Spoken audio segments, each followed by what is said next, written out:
The saddest thing is that it won't be breaking news. Concentration of CO2 hits record high of 416 ppm. Here's a summary of the article. The concentration of carbon dioxide in the atmosphere hit a record high Monday, a reading from the National Oceanic and Atmospheric Administration that elicited fresh calls from climate activists and scientists for the international community to end planet heating emissions from fossil fuels and deforestation. In recent years, soaring rates of CO2 concentrations in the atmosphere have signaled that the world is not ambitiously addressing the climate crisis. Swedish teen activist Greta Thunberg, who founded the global youth-led climate action movement Fridays for Future, tweeted Tuesday of NOAA's new finding that the saddest thing is that this won't be breaking news. Belgian climate scientist Jean-Pascal van Wypercelle, who has been involved with multiple reports from the United Nations Intergovernmental Panel on Climate Change, wrote on Twitter Tuesday that the record was not something to be proud of. The United Kingdom's National Weather Service, the Met Office, warned in January that a forecast of the atmospheric concentration of carbon dioxide shows that 2020 will witness one of the largest annual rises in concentration since measurements began at Mauna Loa, in Hawaii, 1958. The Met Office said that the atmospheric concentration of CO2 is expected to peak above 417 parts per million in May, noting that the anticipated increase is due in part to emissions from the bushfires that have devastated large swaths of Australia since late last year. The success of our previous forecasts has shown that the year-to-year variability in the rate of rise of CO2 in the atmosphere is affected more by the strength of ecosystem carbon sinks and sources than year-to-year changes in human-induced emissions, he added. This post received a score of 113,815, with an upvote ratio of 88%. Here are the top comments in response to this article.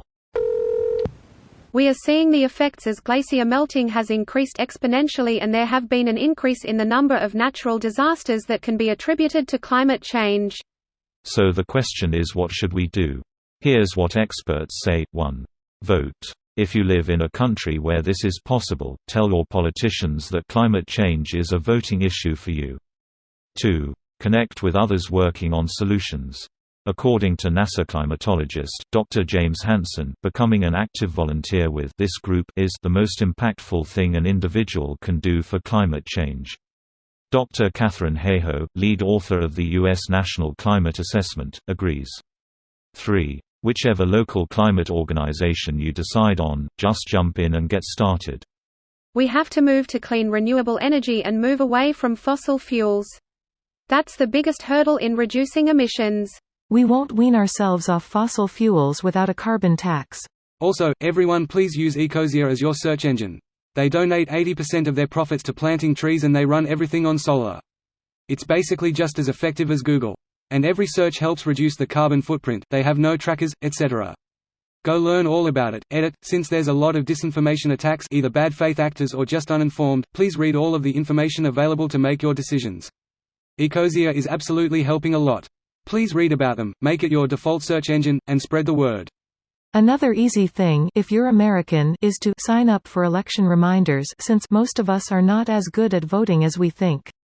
If climate change or the environment is your top issue, sign the Environmental Voter Pledge and get reminders from them to remind yourself why you're doing it. Lawmakers really do care about the priorities of voters, just not those of non-voters. So it's important to be a reliable voter.